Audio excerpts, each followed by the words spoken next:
أما بعد فأعوذ بالله من الشيطان الرجيم بسم الله الرحمن الرحيم وقال تعالى في كلامه المجيد تعظموه وتوقروه صدق الله العظيم وصدق رسوله النبي الكريم الأمين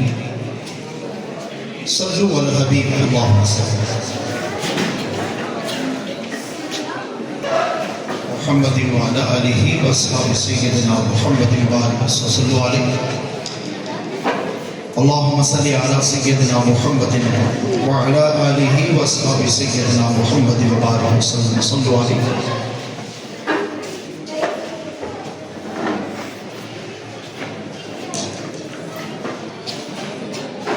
دل ہے وہ دل جو تیری یاد سے معمور رہا، دل ہے وہ دل جو تیری یاد سے معمور رہا، سر ہے وہ سر جو تیرے قدموں پہ قربان ہوا، نعمتیں بانٹتا جس سمت وہ ذیشان گیا، ساتھ ہی منشی رحمت کا قلم تھاما گیا. آج لے ان کی پناہ، آج مدد مانگ ان سے، پھر نہ مانیں گے قیامت کو اگر مان گیا. میرے انتہائی قابل قدر لائق ساتھ احترام چیف ایڈوائزر پاکستان انٹرنیشنل نعت کونسل اس اعتماد جناب عبدالقیوم ترازی صاحب اور بالخصوص میزبان مکرم پروفیسر فیصل آزاد صاحب، پروفیسر فدا حسین صاحب، دیگر معززین علاقہ، میری بہنوں بیٹیوں نوجوان ساتھیوں معصوم بچوں السلام علیکم ورحمۃ اللہ وبرکاتہ. میرے پاس کوئی ایسے لفظ نہیں کہ جن کے ساتھ میں عبدالقیوم ترازی صاحب کو خراج عقیدت پیش کروں. یقین مانیے میں کئی بار سوچتا ہوں کہ جو صدا محراب و منبر سے آنی چاہیے تھی اس سے زیادہ قوت کے ساتھ بحمد اللہ تعالی پاکستان نعت کونسل سے آ رہی ہے اور نہایت ہی ادب کے ساتھ میں عرض کر رہا ہوں کہ میری کوشش بھی ہے، خواہش بھی ہے، دوستوں نے بھی آرا دی ہے کہ اس ملک پاکستان میں جتنی بھی معاملات ہیں اس کی سرپرستی پاکستان نعت کونسل کرے، تاکہ دنیا نعت میں بیٹھنے والے لوگ میرے محبوب نبی کے گن گانے والے، میرے محبوب نبی کے ترانے اڑانے والے، میرے محبوب نبی کی ذات پہ ہدیہ درود و سلام کے گجرے پیش کرنے والے جب اس سلیقے کے ساتھ مؤدبانہ انداز سے انتہائی عزت و توقیر کے ساتھ سے اپنے محبوب نبی کی مدح سرائی کریں گے تو پھر یقین مانیے کہ بندہ مومن کے انفاظ ہماری زبانوں سے کیا گزرا ہوگے. یہ ہواؤں فضاؤں کے کشاؤں پر چیرتے ہوئے گنبد خضرا کی چھت کاری سے ٹکرائیں گے اور میرے محبوب نبی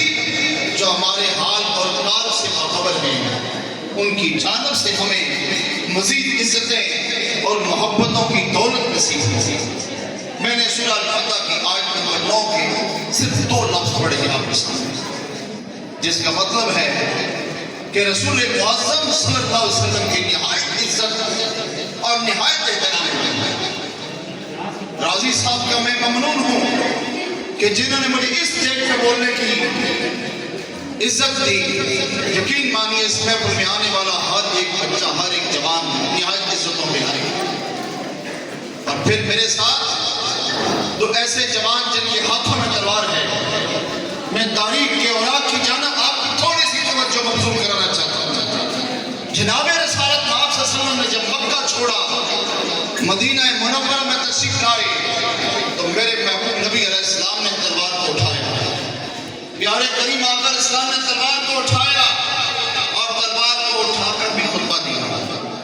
اگر تلوار میسر نہ آئی، اصحاب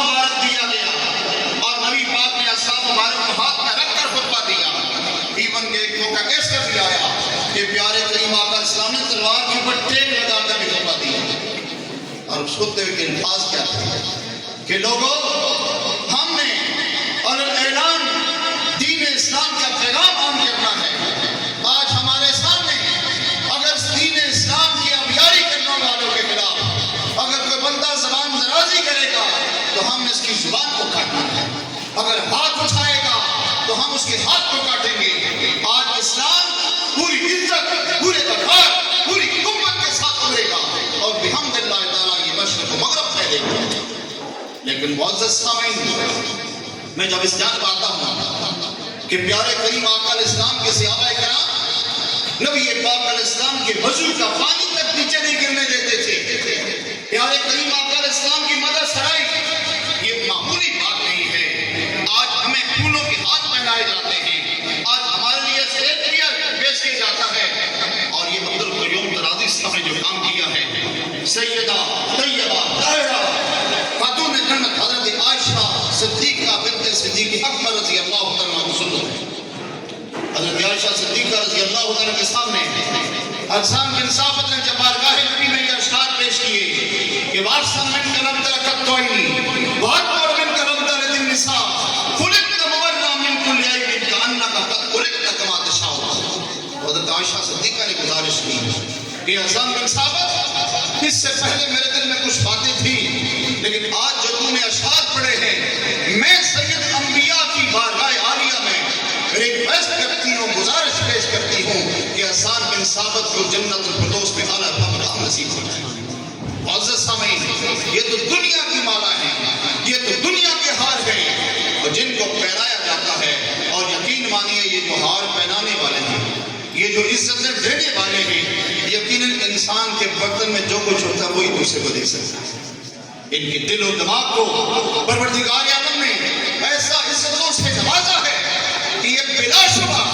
نہ کسی کو خوشامد کرتے ہیں، نہ کسی کا دل میں خوف رکھتے ہیں، اور بے خوف و خطر ہو کر صرف اسی کی عزت کرتے ہیں جو اللہ رسول کی بارگاہ میں معزز ہے۔ اور اللہ رسول کی بارگاہ میں صرف اور صرف کوئی معزز ہے جو اللہ رسول کی ذات سے محبت کرتا ہے۔ ہمارے رسول معظم صلی اللہ علیہ وسلم اللہ تعالیٰ کے آخری نبی ہیں، آپ کے بعد کوئی اور نبی نہیں آئے گا، اور یقین مانیے کہ جن حالات کے تناظر میں ہم دیکھتے ہیں، ہمارا یہ ملک پاکستان پورا عالم اسلام جن حالات سے گزر رہا ہے وہ یہ ہے کہ آج بھی سیدنا صدیق اکبر رضی اللہ عنہ کی سنت کو زندہ کرنے کا دور ہے، کہ اس وقت بھی جھوٹے مدعی نبوت کھڑے ہوئے تھے، سیدنا صدیق اکبر نے ان کا کام کیا، پھر دور چلتا رہا، خواجہ پیر سید میر علی شاہ رحمۃ اللہ علیہ نے فرمایا کہ جو بندہ بھی ختم نبوت میں کام کرتا ہے اس کی پیٹھ پہ میرا ہاتھ ہے۔ اور معزز سامعین، آج ضرورت اس عمل کی ہے کہ ہم ختم المرسلین سید الانبیاء علیہ السلام کے ساتھ والہانہ محبت کریں، بے پناہ محبت کریں، اور جو بندہ بھی میرے محبوب نبی سے محبت کرنے والا ہے اس سے محبت کریں۔ اگر ہم ایسا نہیں کریں گے تو پھر اگر میں آوازی کی طرف آپ کی نگاہ دلاؤں، آج ہم پروفیسر فیصل آزاد صاحب کے اسکول ابن خلدون اسکول اینڈ کالج سسٹم میں موجود ہیں۔ ابن خلدون کون تھا؟ فارابی کون تھا؟ جلال الدین سیوطی کون تھا؟ ابن خلدون کا اصل نام ہے عبد الرحمن بن محمد، اور یہ خلدون اس کے دادا کا نام تھا، اور خلدون اس کے دادا کے نام کی وجہ سے اس کو ابن خلدون، ابن کا مطلب ہے بیٹا، ابن خلدون پکارا جاتا ہے، اور اس کو آج 619 سال ہو چکے ہیں۔ 619 سال جس شخص کو ہوئے دنیا سے یہ ہوئے، لوگ اس کے نام پہ بھی نہیں، اس کے باپ دادا کا نام لے کر تعلیم کا عمل کر رہے ہیں۔ ابن خلدون کو معمولی ہستی نہیں ہے، 619 سال اس کو ہوئے ہیں، اور 636 سال جلال الدین سیوطی کو ہوئے ہیں۔ یہ وہ لوگ تھے جن کے پاس علم کا انبار تھا، اور آج یورپ و برطانیہ ہمیں جو علم کے متوالے بنے نظر آتے ہیں، یہ اس وقت گلیوں کے کچروں میں گھومتے تھے، ان کے ہاتھوں غسل کرنا بھی جرم تھا۔ اسلام کا اس وقت شور عام تھا۔ اس وقت کو اگر دیکھا جائے 1000 سال پیچھے چلے جائیں، بغداد کے علمی ادبی کے اخبار اتنے آباد تھے کہ پوری دنیا وہاں پہ آ کر مشہور۔ آج ہم نے امت مسلمہ کے زوال کے سبب کو بھی دیکھنا ہے، اور امت مسلمہ کے باغ ڈور سنبھالنے کے حالات کو بھی دیکھنا ہے۔